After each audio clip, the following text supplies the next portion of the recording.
If you're watching this, you're probably the one in your lineage that feels everything far more deeply, who notices patterns that others overlook, who senses quietly, instinctively, that you were born to rewrite the story. You're not imagining this. Your body has been preparing for this moment long before you arrived. Your ancestral line called you forth to carry what they could not, and to finally put down what they never felt safe to release. You inherited fear that wasn't yours. Your body holds the memories of things that you have never experienced in this lifetime. But you're here now to restore harmony to the lineage. Because every human is a key and holds a unique frequency capable of shifting the whole. And in this moment is the moment your biology has been waiting for. But in order to understand how truly powerful you are, we must first start with a discovery that changed everything we know about inherited fear. That's right, beautiful soul. Today we're going to talk about epigenetics. And this is going to help your mind understand what it is that you're already doing, especially if you've called this forth into your experience. Whew. There's so much alchemy that's going on. I'm seeing it as the royal bloodline, which is really just returning the bloodline back to being Christ-like, which is, a fractal of awareness that incarnates into a generational lineage who is a fractal of conscious awareness. They become conscious in this construct, and as they begin waking up consciousness, they begin to behave very, very differently, especially around what has been modeled to you within your family, especially around what was modeled to you within your guardians. This is where you begin to create your environment instead of becoming a product of what your environment has created you to be. This is the game changer right here. Before we can understand how human beings can reprogram trauma, we must understand the most shocking epigenetic study ever recorded. This was on rats. So this was a study conducted on a female but also male rat, and the male rat was essentially exposed to the scent of cherry blossom flowers. But every time he smelled the scent of cherry blossoms, he was given an electric shock. Let's talk about the neuroscience and conditioning of this. So every time the male rat smelled the cherry blossom, his whole fear circuit lit up. The amygdala fired the alarm, stress hormones flooded his body, the hippocampus stored the emotional charge, and the olfactory bulb, which is the brain's scent processor, fused the smell of cherry blossoms with danger. In a single loop, the body learned that this scent equals pain. The nervous system associated a system that cherry blossom smell equals pain, which leads to danger, so it would create the survival response within the male rat. This is classic conditioning, but something underneath the surface much deeper was happening. The trauma didn't mutate his DNA, it altered his epigenetic instructions that sit above the genes, the chemical notes that tell the genome when to activate or stay silent. The shock reshaped his biology on a subtler level. It quietly altered the genes that govern stress, made his scent processing system hyper-attuned to danger, primed the amygdala to fire more quickly, and changed the way certain neuroreceptors express themselves. These changes weren't stored in his neurons, they were stored in his sperm. This is why his offspring inherited the pattern, not pain, not the experience, but the survival responses encoded in their biology. This is the key, that the pattern was passed forward. This is the surprising part. The mother was not traumatized. She had no exposure to trauma, shock, conditioning, or fear, but when they mated, the offspring showed the same trauma response. When the babies who had never known pain or danger smelled the cherry blossom, their little bodies reacted instantly. Their amygdala fired, their breath tightened, their hormones surged, their muscles froze, and fear washed through them as if they were remembering someone else's nightmare. They were afraid of something they never encountered because the memory lived in their epigenetic code, not their experiences. This is the intergenerational trauma in its truest form. And this is where biology, neuroscience, psychology, and metaphysics merge, because we don't inherit the trauma, we inherit the survival responses. Epigenetics shows that trauma is passed down, but it's not fixed. This study proves something profound, that epigenetics is heritable, but not permanent. Epigenetic marks behave like dimmer switches, turning up under fear, stress, scarcity, and survival, and turning down through coherence, regulation, awareness, and intention. In other words, you are not the prisoner of your ancestors, you are the author of your biological expression. Where neuroscience meets metaphysics is the trauma memory inherited by the rat babies didn't come from personal experience. It came from the deeper layers of the organism, from cellular memory, from morphic resonance, from the autonomic imprinting that echoes through the nervous system. You could say that the body remembers what the mind has never lived, but you can help the body unremember. When the babies smelt the cherry blossoms, their bodies reacted instantly, long before their minds could ever understand anything. Why? 3 ancient systems came online instantly. First came the amygdala, the primal alarm. It doesn't wait, it doesn't think, it simply fires the moment anything resembles fear, even if that danger belongs to someone else's memory. Then the hippocampus awakens, the emotional librarian. It reaches into the archives of your lineage, pulls out the old emotional volumes, and hands them to your body as if the past were happening right now. And then the neocortex steps in, the avatar, the identity maker. It interprets the body's reaction, weaves meaning around it, and plugs that meaning into your character, even when it has nothing to do with your own life. These 3, the alarm, the librarian, and the storyteller, can all recreate an emotional reaction based off of something that happened generations before you. Fear can be inherited, but so can your ability to rewrite it. There's another layer to this story, one most people never see, because it sits at the crossroad between neuroscience, epigenetics, and the evolution of human consciousness. When you inherit survival responses, you also inherit the part of the brain that manages them. The reptilian brain. This is the oldest architecture of your nervous system, the center of fight, flight, freeze, collapse, and shutdown. It was designed for one purpose, to keep the organism alive. When you're in this state, you're not serving the soul. You are serving survival. This is service to self in its most primal form, not egoic selfishness, but biological desperation. A body trying to protect itself from threats that may not even exist anymore. And when the reptilian brain takes over, something else happens. It tells your entire lower body, brace, hold, and survive. In that moment, the emotional body becomes blocked, your intuition becomes quiet, and your higher perception dims. Not because you're doing anything wrong, but because survival mode and higher consciousness cannot run at the same time. This is what epigenetics teaches us. When your lineage was in danger, your nervous system learned to close. When you're in coherence, your nervous system learns to open. And here's the truth that most people never hear. The reptilian brain is not your enemy. It becomes distorted only when unregulated. Once you learn to regulate your nervous system, to breathe where your ancestors braced, to soften where they tightened, and to stay present where they fled, the reptilian brain transforms. It stops being the part of you that collapses into fear, and it becomes the part of you that roots you into the earth. Grounded, stable, steady, recovered from inherited panic.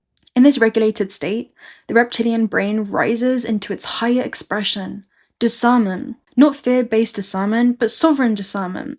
A finely tuned instrument crafted by your grey matter, supported by your pineal gland, connected to your higher dimensional perception. This is the integrated human, the one whose lower brain, emotional, body, and intuition and sensory systems all communicate again. This is coherence in the nervous system. This is epigenetic alchemy. This is what it means to reclaim your biology from survival stories of your lineage. When you slip into theta, something subtle happens. The character you've been playing all day begins to dissolve. The identity loosens its edges. The story of who you think you are becomes softer, more fluid, and almost transparent. As this divine intelligence begins to move through you, the body naturally shifts away from survival and into the parasympathetic realm, the realm of restoration, coherence, and higher awareness. Most people don't realize this, but the parasympathetic system is not just relaxing. It's a biological moment when the organism decides that the threat has passed and it can return to its original rhythm again. This shift is carried by the vagus nerve. The vagus nerve is not simply a strand of biology. It's a spiritual thread woven throughout your entire being. It winds from your brainstem through your throat into your heart, your gut, your womb or root, touching every part of you that has ever held fear or remembered safety. When the vagus nerve awakens, the heart opens again. Blood begins to flow back towards the center of your chest, towards connection, coherence, and the field of your higher consciousness. Because in survival, something very different happens. When you drop into sympathetic state, the state of fight, flight, or freeze, the body reroutes your blood away from your heart and into your limbs, into your fingers, your legs, your feet, preparing for you to fight for your life or run for it. Your entire architecture changes. Your multidimensional body collapses inward and spins outward in a centrifugal state, like energy flinging itself away from the center, draining life force out through your extremities so that you can survive the moment but lose access to your higher knowing. This is when you take on a reptilian architecture, not metaphorically, but biologically and metaphysically. Your awareness sinks into the oldest, earliest part of your nervous system, the part designed to defend you, not evolve you. The organism becomes unable to fold its energy inward, unable to access its intuition, unable to feel interconnectedness. All of your attention leaks outward towards the perceived threat in the material world, and there's no energy left to nourish the heart or activate the higher centers. But the moment the divine feminine enters, the moment the body hears even the faintest whisper of safety, that centrifugal spin reverses. Your awareness stops flinging outward and begins to fold back in. Your parasympathetic system takes the throne, and the blood, your life force, returns to the heart. Your chest softens, your field expands, your multidimensional architecture reactivates. You begin to perceive in higher octaves again. This is the shift from being a creature of survival to a being of consciousness. This is the shift from reptilian form to divine form. This is the shift from the outbound spin of fear to the inward plume of awareness. This is why the divine feminine's presence is so powerful in theta. She calms the reptile. She steadies the breath.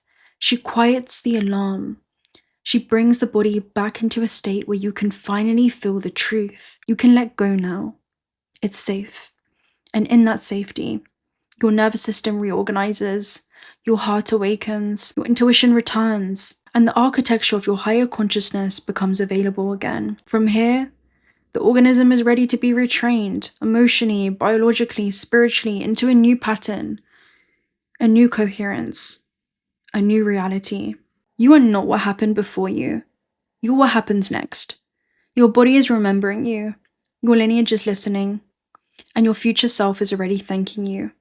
Step into coherence, into creation, and into the version of you who knows they were born to transform the field. And remember this, every human carries an energy signature, a vibration shaped by the soul and by the thousands of choices made by those who came before you. But time is not linear, it's simultaneous. Your ancestors are not behind you.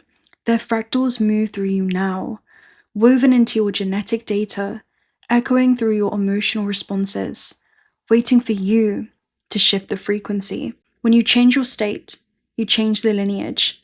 When you heal, the past and future reorganize around that healing. You're not just one life. You are a convergence of many, and what you choose to do in this moment ripples through them all. You're not what happened before you, but you are what happens next.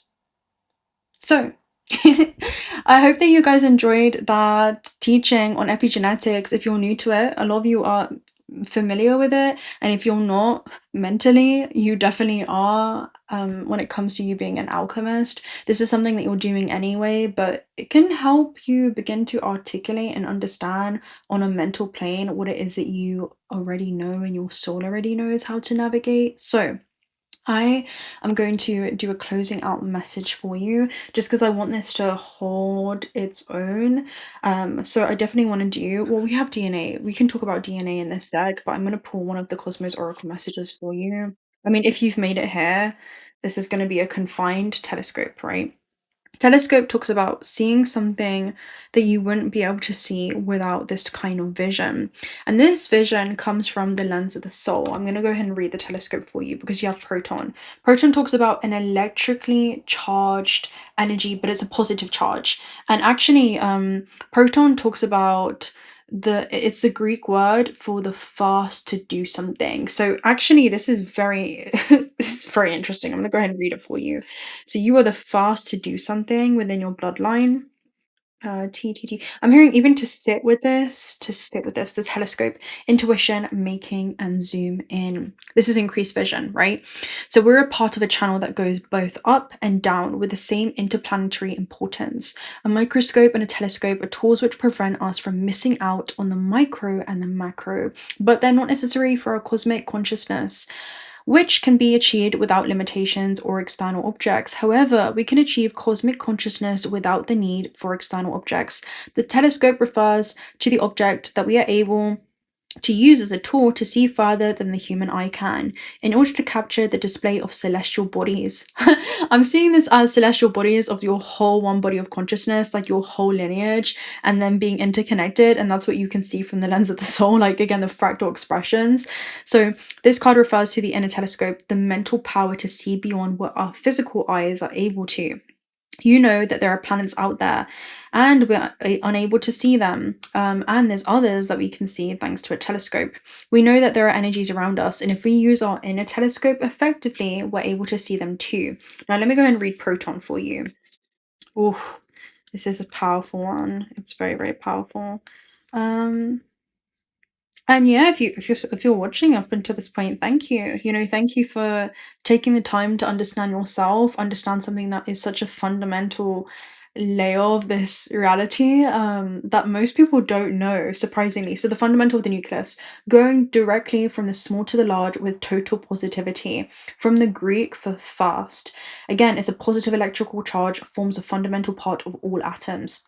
So there's almost like a positive outlook that you have to this, and I also see it as the things that we can see thanks to a telescope, also your ancestors celebrating you.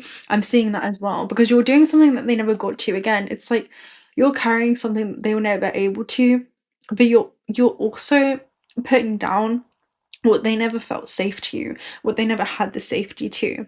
And you know, it's so beautiful.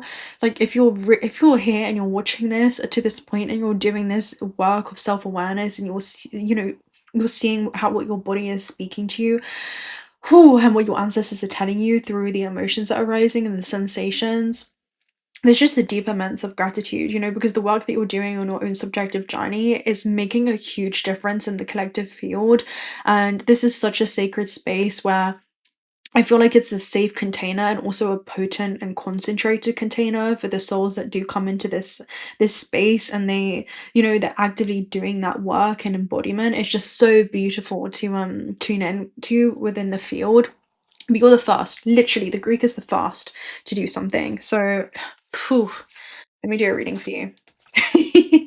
I'm gonna do it until my camera dies, which I have about 15%, and then we'll go. Okay. Because it's yeah, let's get a soul's journey message for you.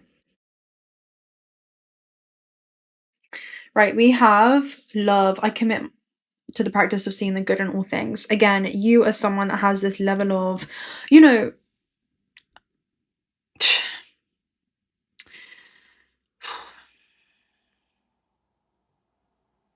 it reminds me of the movie Everything Everywhere All at Once, and there's a guy that says, I choose to see the good in things, but not because I'm naive, but because it's a strategy for moving through life. And there's something around that, you know, when you change the way that you see these things, and then you change the way you see yourself, you also change the way that you feel about these things and how you feel about yourself, and it changes the way that you experience it. I'm seeing it as more of a